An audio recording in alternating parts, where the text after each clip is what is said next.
PTCL ಜಮೀನುಗಳಿಗೆ ಸಂಬಂಧಪಟ್ಟಂತೆ ಅವುಗಳನ್ನು ಖರೀದಿ ಮಾಡೋದಕ್ಕೆ ಯಾವ ದಾಖಲೆಗಳನ್ನು ಮುಖ್ಯವಾಗಿ ಪರಿಶೀಲನೆಯನ್ನು ಮಾಡಬೇಕು ಅನ್ನೋದಕ್ಕೆ ಸಂಬಂಧಪಟ್ಟಂತೆ ಈ ಒಂದು ವಿಡಿಯೋದಲ್ಲಿ ವಿವರವಾಗಿ ತಿಳಿಸ್ಕೊಡ್ಲಿಕ್ಕೆ ಪ್ರಯತ್ನವನ್ನು ಮಾಡ್ತೇನೆ. ಈಗಾಗಲೇ ನಾನು PTCL ಅಂದರೆ ಏನು, PTCL ಅದಕ್ಕೆ ಒಳಪಡುವ ಜಮೀನುಗಳು ಅಥವಾ ನಿವೇಶನಗಳು ಯಾವುವು, ಅದಕ್ಕೆ ಒಳಪಡದೇ ಇರುವಂಥದ್ದು ಯಾವುದು, ಸೊ ಈಗ ಇರುವ ಲಿಮಿಟೇಷನ್ ಆಗಿರ್ಬೋದು, ಹೈಕೋರ್ಟ್ನ ಜಡ್ಜ್ಮೆಂಟ್ಗಳಾಗಿರ್ಬೋದು, ಮತ್ತು ಕರ್ನಾಟಕ ಸರ್ಕಾರದ ಅಮೆಂಡ್ಮೆಂಟ್, ಈ ಎಲ್ಲ ವಿಚಾರಗಳಿಗೆ ಸಂಬಂಧಪಟ್ಟಂತೆ ಪ್ರತ್ಯೇಕ ವಿಡಿಯೋಗಳನ್ನು ನಾನು ಆಲ್ರೆಡಿ ಅಪ್ಲೋಡನ್ನು ಮಾಡಿದ್ದೀನಿ. ಸೊ ಅವುಗಳಿಗೆ ಸಂಬಂಧಪಟ್ಟಂತೆ ಈ ಇಂದಿನ ವಿಡಿಯೋಗಳನ್ನು ನೋಡಿ ಹೆಚ್ಚಿನ ಒಂದು ಮಾಹಿತಿಯನ್ನು ತಿಳ್ಕೊಬೋದು.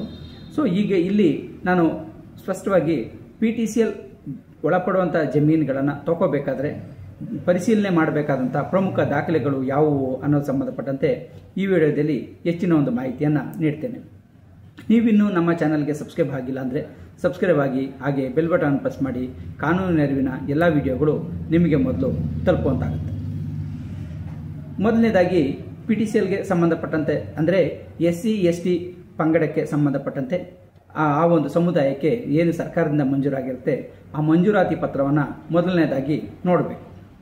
ಆ ಒಂದು ಅದರಲ್ಲಿ ಪ್ರಮುಖವಾಗಿ ಏನನ್ನು ನೋಡಬೇಕು ಅಂದರೆ ಅದು ಯಾವಾಗ ಮಂಜೂರಾಗಿದೆ, ಆ ಮಂಜೂರಾದಂಥ ಪತ್ರದಲ್ಲಿ ಇರುವ ಪ್ರಮುಖ ಷರತ್ತುಗಳೇನು, ಅದರಲ್ಲೂ ಮುಖ್ಯವಾಗಿ ಎಷ್ಟು ಕಾಲಮಿತಿಯನ್ನು ಲಿಮಿಟನ್ನು ಮಾಡಲಾಗಿದೆ ಅನ್ನೋದನ್ನು ನೋಡಬೇಕು.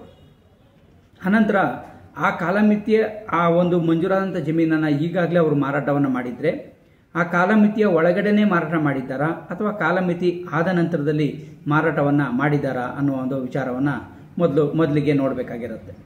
ಅಲ್ಲಿ ಕಾಲಮಿತಿ ಆದ ನಂತರದಲ್ಲಿ ಅಂದರೆ 1978ರಲ್ಲಿ PTCL ಆ್ಯಕ್ಟ್ ಏನು ಬಂತು, ಇದಕ್ಕಿಂತ ಹಿಂದೆಯೇ ಮಂಜೂರಾದಂಥ ಜಮೀನುಗಳನ್ನು ಅಲ್ಲಿ ಒಂದು ಕಾಲಮಿತಿಯನ್ನು ನಮೂದು ಮಾಡಲಾಗಿರುತ್ತೆ.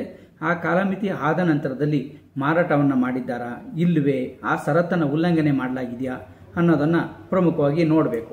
ಅಲ್ಲಿ ಷರತ್ತನ್ನು ಉಲ್ಲಂಘನೆಯನ್ನು ಮಾಡಿದರೆ ಆಗ ತಗೊಳ್ಳಿಕ್ಕೆ ಬರೋದಿಲ್ಲ.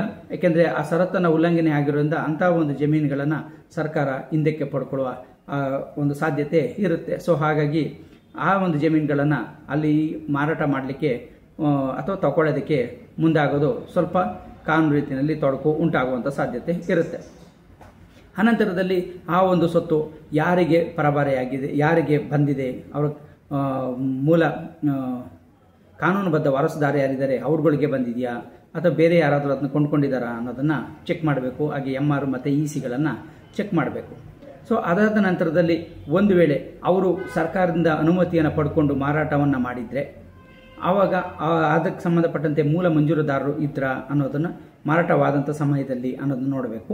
ಒಂದು ವೇಳೆ ಅವರು ತೀರೋಗಿದ್ದು ಅವರ ಕಾನೂನುಬದ್ಧ ವಾರಸುದಾರರು ಮಾರಾಟ ಮಾಡಿದರೆ ಆ ಮಾರಾಟ ಇದರಲ್ಲಿ ಅವರ ಕಾನೂನುಬದ್ಧ ವಾರಸುದಾರ ಯಾರಿದ್ರು ಅವರೆಲ್ಲರೂ ಸಹಿಯನ್ನು ಮಾಡಿದ್ರಾ ಅನ್ನೋದನ್ನು ನೋಡಬೇಕಾಗತ್ತೆ. ಇಲ್ಲಾಂದರೆ ಅವರ ಸಹಿಗಳನ್ನು ಅಥವಾ ಅವರ ಅನುಮತಿ ಅಥವಾ ಹಕ್ಕು ಖುಲಾಸೆಯನ್ನು ಪಡ್ಕೊಳ್ಳೋದು ಅತಿ ಮುಖ್ಯ ಆಗಿರುತ್ತೆ. ಹಾಗೆಯೇ ಅದಾದ ನಂತರದಲ್ಲಿ ಈಗ ಇತ್ತೀಚಿನ ಒಂದು ಕಾನೂನು ಅಂದರೆ ಕರ್ನಾಟಕ ಹೈಕೋರ್ಟ್ ಇದು ನವೆಂಬರ್ 25ನೇ ತಾರೀಕಿನಂದು ಒಂದು ಮಹತ್ವದ ತೀರ್ಪನ್ನು ನೀಡಿದ್ದು. ಇದಕ್ಕೆ ಸಂಬಂಧಪಟ್ಟಂತೆ ಕೂಡ ನಾನು ಒಂದು ವಿಡಿಯೋವನ್ನು ಕೂಡ PTCL ಕಾಯ್ದೆಗೆ ಲಗಾಮು ಹಾಕಿದ ಹೈಕೋರ್ಟ್ ಅಂತೇಳಿ ಒಂದು ವಿಡಿಯೋನು ಕೂಡ ಮಾಡಿದ್ದೀನಿ, ಅದನ್ನು ಕೂಡ ನೋಡ್ಬೋದಾಗಿರುತ್ತೆ. ಅದಕ್ಕೆ ಸಂಬಂಧಪಟ್ಟಂತೆ ಈ ಮಾರಾಟ ಆಗಿ 12 ವರ್ಷಗಳ ಒಳಗೆ ಈ ಒಂದು ಅರ್ಜಿಯನ್ನು ಸಲ್ಲಿಸಿರಬೇಕು.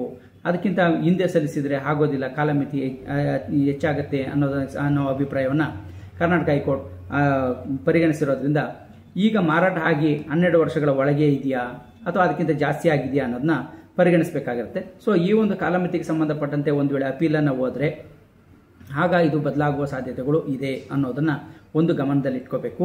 ಎರಡನೇದಾಗಿ ಕರ್ನಾಟಕ ಸರ್ಕಾರ ಇದಕ್ಕೆ ಸಂಬಂಧಪಟ್ಟಂತೆ ಸ್ಪೆಸಿಫಿಕ್ ಆಗಿ ತಿದ್ದುಪಡಿಯನ್ನು ಮಾಡಿದಾಗ ಆವಾಗಲೂ ಕೂಡ ಇದು ಎಫೆಕ್ಟ್ ಆಗುವ ಸಾಧ್ಯತೆ ಇರುತ್ತೆ. ಸೊ ಹಾಗಾಗಿ ಇದನ್ನು ಗಮನದಲ್ಲಿಟ್ಕೊಂಡು ಈ ದಾಖಲೆಗಳನ್ನು ಪ್ರಮುಖವಾಗಿ ಪರಿಶೀಲನೆಯನ್ನು ಮಾಡಿ ಆ ಒಂದು ಸ್ವತ್ತನ್ನು ಪಡ್ಕೊಳ್ಳೋದಕ್ಕೆ ಮುಂದಾಗ್ಬೋದು. ಮತ್ತು ಈಗ ಪಡ್ಕೋಬೇಕಾದ್ರೆ ಆ ಒಂದು ಪರಿಶೀಲನೆ ಮಾಡಿದ ನಂತರದಲ್ಲಿ ಸರ್ಕಾರದ ಅನುಮತಿಯನ್ನು ಪಡ್ಕೊಂಡು ಆ ಒಂದು ಜಮೀನನ್ನು ಪಡ್ಕೋಬೋದಾಗಿರುತ್ತೆ. ಅಥವಾ ಈ ಹಿಂದೆನೇ ಮಾರಾಟ ಆಗಿದ್ದು ಅಂದರೆ 12 ವರ್ಷಗಳಿಗಿಂತ ಹೆಚ್ಚಿನ ಕಾಲಾವಕಾಶ ಆಗಿದ್ದು ಅವರಿಗೆ ನೀಡಿದಂಥ ಒಂದು ಷರತ್ತುಗಳನ್ನು ಪೂರೈಸಿ ಅವರು ಮಾರಾಟ ಈ ಹಿಂದೆ ಮಾಡಿದರೆ ಅವರಿಂದ ನೀವು ಜಮೀನನ್ನು ಪಡ್ಕೊಳ್ಳೋದಾದರೆ ಅದು ಯಾವುದೇ ಒಂದು ತೊಂದರೆ ಇರೋದಿಲ್ಲ. ಸೊ ಅಂಥ ಒಂದು ಜಮೀನಿನ ವ್ಯವಹಾರವನ್ನು ಮಾಡ್ಬೋದಾಗಿರುತ್ತೆ.